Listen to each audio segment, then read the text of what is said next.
Saudações, alunos, alunas, tudo bem com vocês?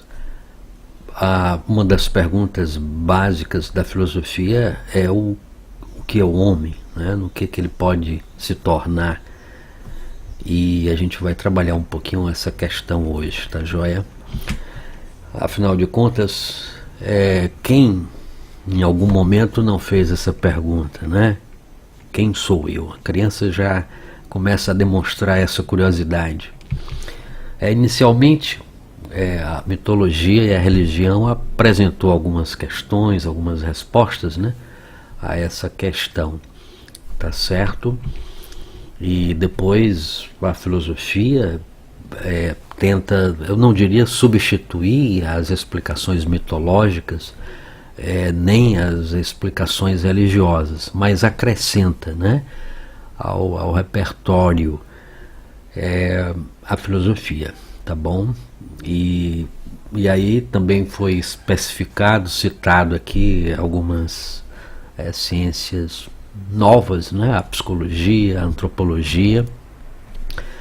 E o homem também busca responder essa questão por meio da arte.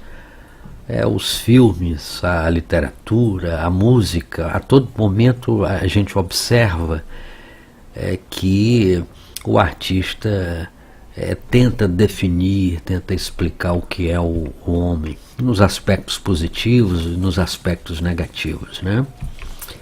Bem, então eu selecionei aqui dois poemas, tá? Um deles é o poema de Carlos Drummond de Andrade, que a gente vai ver depois desse poema que eu encontrei recentemente na internet de um mineiro, Ademildo Teixeira Sobrinho, e ele diz assim: sem saber de onde vim, nem para onde vou, jamais saberei explicar com exatidão quem eu sou. Partindo-se do princípio que em tudo existe o porquê, minha presença na Terra, eu creio, não ser para simplesmente viver. Então ele está dizendo que não sabe exatamente explicar por que ele está na Terra, né? Contudo, ele, por uma questão de crença, né, ele acredita que não está aqui somente para viver, né, comer, dormir, enfim, satisfazer com os prazeres da Terra, né? Meditando em silêncio, viajo em busca da resposta que fala de onde vim e para onde vou, e se sou quem eu deveria ser. Então, interessantíssimo, ele valoriza o silêncio para praticar essa meditação, né? Essa viagem, né? Dentro do seu próprio interior, e ele pergunta a si mesmo: sou quem eu deveria ser? Inseguro no que faço, para cumprimento da missão. Peço ao Criador que me inspire o amor, a renúncia e o perdão. Aqui a gente já observa uma influência religiosa, né? Quando ele fala aqui Criador, né? Sabendo que sou errante, como ser humano que sou, procuro fazer aos outros o que quero que façam a mim. A regra de ouro, né? Fazer ao outro o que eu quero que o outro faça a mim. A colheita que amanhã faremos depende do que hoje semeamos. E para termos direito à colheita, a boa colheita, né? Logicamente é preciso semear as boas sementes, né? Diga-se de passagem. Então nós temos aqui algumas palavrinhas que deixam bem claro, né, que ele tem uma influência religiosa, né, quando ele fala Criador, perdão, quando ele fala, que mais? A questão de semear, né, são palavras assim religiosas, né, expressões que revelam uma certa influência religiosa da parte dele, tá bom? Então essa sua poesia dá indício, né, de que ele tem uma influência religiosa. Mas tem um pouco mais aqui. Antes de exigirmos o perdão, devemos aos outros perdoar. Para sermos amados, devemos também amar. Meditando nessas palavras, meu pensamento vai Se a reflexão for exercitada, né, interessante, a paz será continuada. Então, ele quer dizer que ele também valoriza uma vida contemplativa, uma vida reflexiva, né?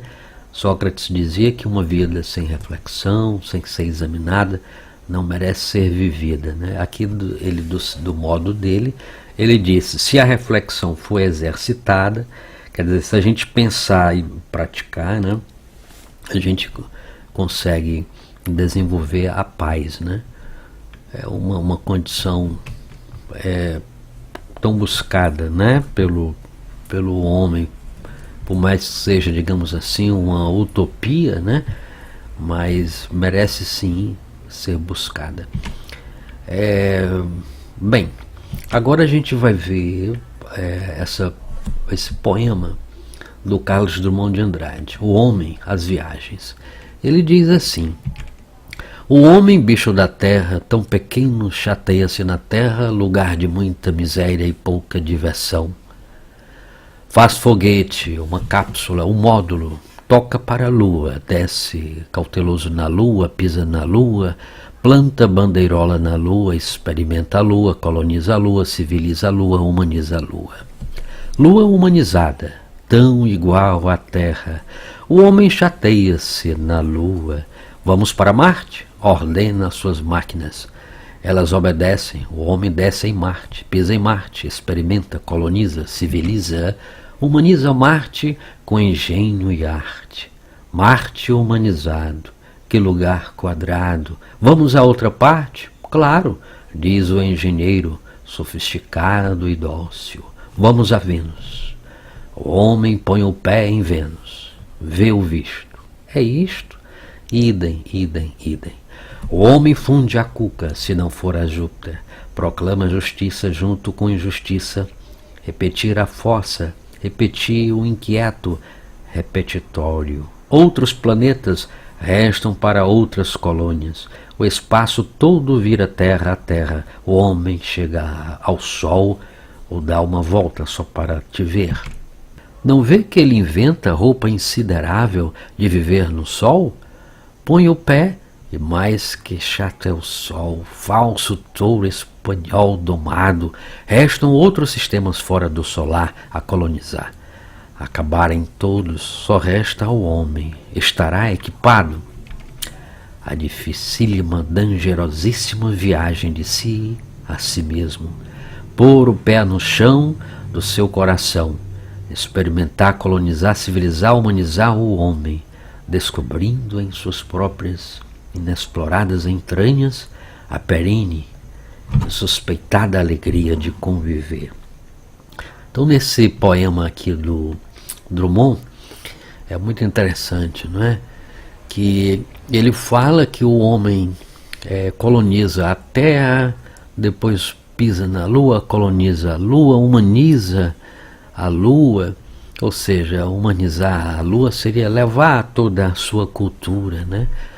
Toda a sua história, o seu modo de viver também para outros lugares. Aí depois ele cita Marte, ele também cita Vênus, e o homem vai enjoando desses novos lugares colonizados.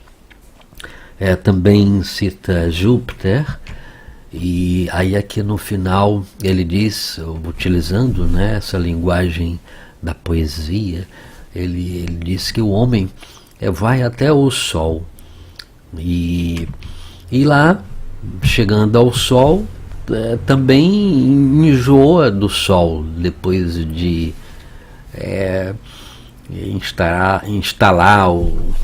depois de instalar os seus equipamentos, o seu modo de viver, enfim, colonizar o próprio Sol, né?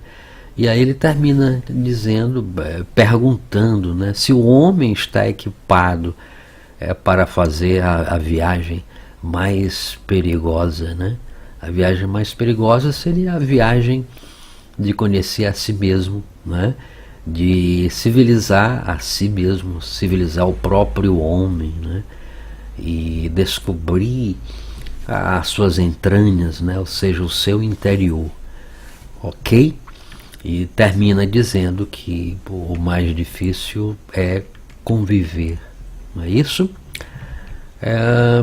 Então, essas duas poesias, elas fazem a gente refletir um pouco, né, sobre essa tentativa que o homem continua fazendo, na verdade, né, de definir a si mesmo, de dizer quem ele é. Eu tenho aqui uma fábula que eu gostaria de dividir com vocês, que foi tirada do livro Fábulas Chinesas. E nessa fábula, o título é o seguinte: A Força e a Sabedoria. O autor é Liu Ji. E ela diz o seguinte: Ulisse diz que a força do tigre é, sem dúvida alguma, superior à do homem. O tigre possui garras e dentes afiados e fortes, e o homem não. Logo, é natural que o homem seja devorado pelo tigre. Contudo, é raro de se ter notícia de homem devorado por tigre, mas é frequente encontrar tapete de tigre nas casas. O que acontece? O tigre usa a força, enquanto o homem usa a inteligência. O tigre possui apenas garras e dentes afiados, enquanto o homem maneja armas. A força é equivalente a 1, mas a inteligência é equivalente a 100. O tigre atua sozinho, enquanto o homem atua em grupo. Um tigre sempre perderá, caso lute contra 100 homens, mesmo sendo feroz. Um homem só será alimento de tigre se for impedido de usar sua inteligência ou de usar as suas armas. Por isso é que se diz que um homem que usa apenas a sua força e não a sua inteligência, ou atua sozinho e não em grupo, é considerado um tigre. Então, por que não usar as peles dessas pessoas nas casas como tapetes? Bem, aqui termina de uma forma assim bem radical, né? Mas ele quer dizer que a vantagem do homem, né, em relação ao tigre é que o homem procura trabalhar em grupo. Todas as boas realizações, como também as grandes perversidades, né, que o homem faz, ele nunca faz sozinho. Ele sempre procura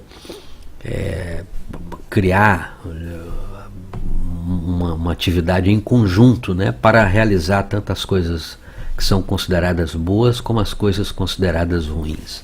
Tem uma passagem no filme, em um episódio do The Walking Dead, que várias pessoas apareceram ali na comunidade, a comunidade, digamos assim, os atores principais, né, do filme The Walking Dead, e esses personagens novos, eles passam a ser selecionados, e cada um vai dizendo o que foi, qual foi a atividade que essa pessoa exercia antes de acontecer, antes do vírus, né, ter espalhado pelo planeta.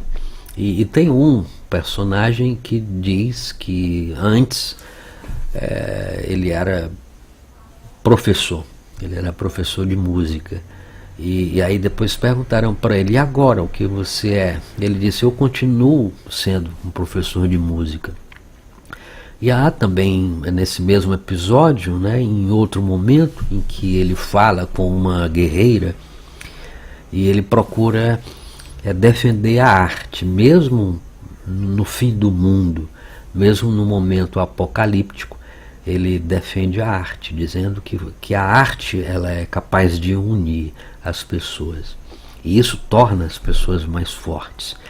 E não é só, ou seja, enquanto a guerreira defende a espada, a força física, a habilidade que ela tem para vencer os homens maus, né, os homens considerados maus e os monstros, né, os mortos-vivos, como são chamados também, o professor de arte, defende a arte como uma forma de unir as pessoas, em que as pessoas vão poder trocar experiências, vão poder fortificar o espírito.